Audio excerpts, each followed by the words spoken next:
सुप्रभात सभी को। मेरा नाम इलियास सर है। प्यारे बच्चों, आज हम कक्षा 9 से स्पर्श इस किताब से एक पाठ पढ़ने जा रहे हैं। उस पाठ का नाम है धर्म की आड़, और इसके लेखक हैं गणेश शंकर विद्यार्थी।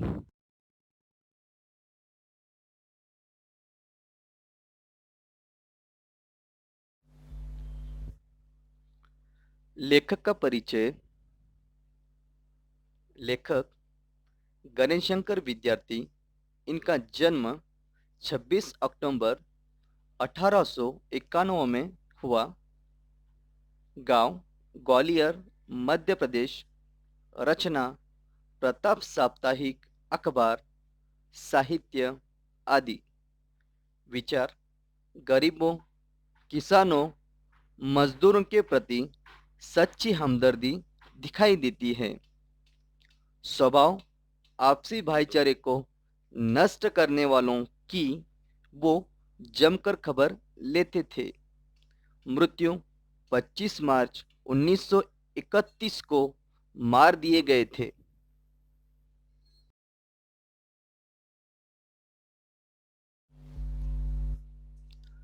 पाठ का सार। इस पाठ में लेखक ने उन लोगों के इरादों और कुटिल चालों को बेनकाब किया है जो लोग धर्म का सहारा लेकर सामान्य लोगों को लड़वाकर अपना स्वार्थ सिद्ध करते हैं, उनका पर्दाफाश किया है। दूर देशों में भी धर्म की आड़ में कैसे कैसे कुकर्म हुए हैं, कैसी कैसी अनीतियां हुई हैं, कौन कौन लोग, वर्ग और समाज उनके शिकार हुए हैं, इसका खुलासा इस पाठ में लेखक करते हैं।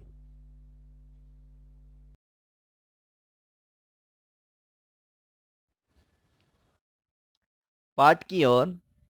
धर्म के नाम पर छाया पागलपन। आज चारों ओर धर्म के नाम पर पागलपन छाया हुआ है। आम हिंदू या मुसलमान धर्म को समझे बुझे बिना धर्म के नाम पर मर मिटने को तैयार है। सभी शहरों में यही हाल है। कुछ चालाक और पढ़े लिखे लोग मूर्खों की शक्तियों का दुरुपयोग करके उन्हें अपने स्वार्थ के लिए जोत देते हैं। इस प्रकार अपना बड़प्पन सिद्ध करना उनके लिए बहुत सुगम हो गया है। साधारण आदमी के मन में यह बात बिठा दी गई है कि हम धर्म के हित में जान दे देना पुण्य का काम है।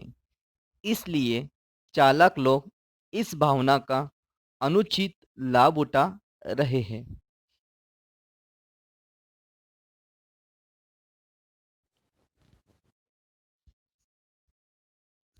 धन के नाम पर शोषण।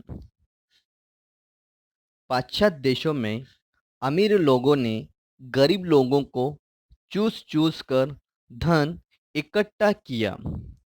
इस भयंकर से बचने के लिए साम्यवाद और बोल्शेविज्म आदि का जन्म हुआ।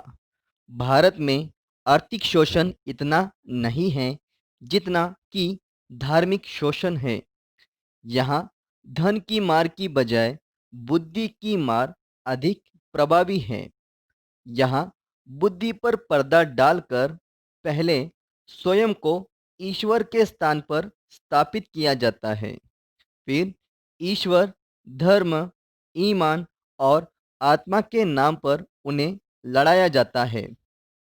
मूर्ख लोग धर्म और दीन की दुहाई देकर प्राणों की बाजी लगा देते हैं और इन द्रोतों का आसन ऊंचा करते हैं।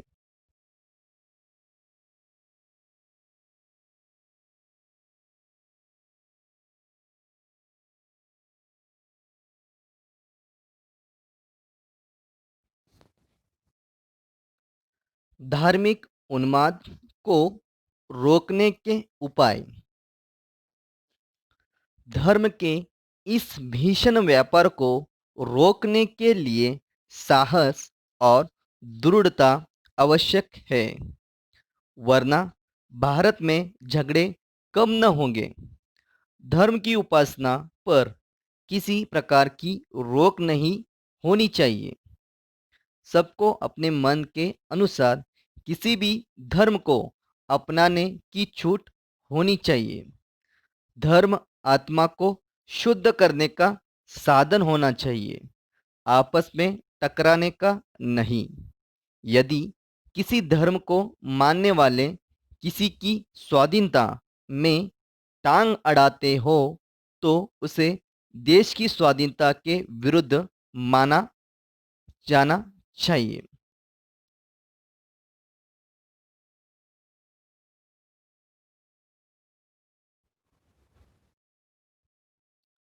स्वतंत्रता आंदोलन और धर्म। स्वाधीनता संग्राम में खिलाफत, मुल्ला, मौलवियों और धर्माचार्यों को स्थान दिया जाना बहुत गलत कदम था। इससे अब्दुल बारी और शंकराचार्य जैसे लोगों की शक्ति बढ़ी। इस गलती का फल हमें आज तक भुगतना पड़ रहा है।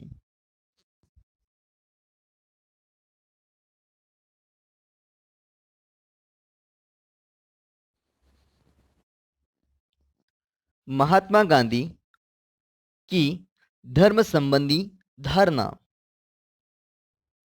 महात्मा गांधी भी धर्म को महत्वपूर्ण मानते थे, परंतु वे धर्म का अर्थ मानते थे ऊंचे और उदार तत्व। वास्तव में अजान देने और शंख बजाने आदि की बजाय सदाचार को धर्म कहते हैं। कोई पूजा पाठ करके दिन भर बेईमानी करता रहे और लोगों को दुख पहुंचाता रहे, यह व्यवहार अब नहीं चलेगा। हमें सबके कल्याण के लिए अपने आचरण को सुधारना पड़ेगा। नमाज और पूजा करके देश में उत्पात करने की छूट नहीं दी जा सकती।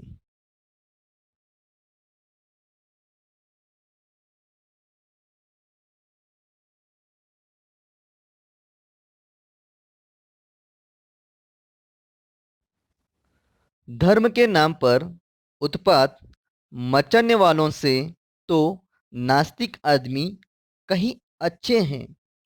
वे कम से कम अपने अच्छे आचरण से दूसरों के सुख दुख का ख्याल रखते हैं। ईश्वर भी उन्हीं को पसंद करेगा। ईश्वर पवित्र नाम पर अपवित्र आचरण करने वालों को यही कहेगा, तुम मुझे मानो या न मानो, परंतु दया करके अपनी पशुता को छोड़ो और आदमी बनो।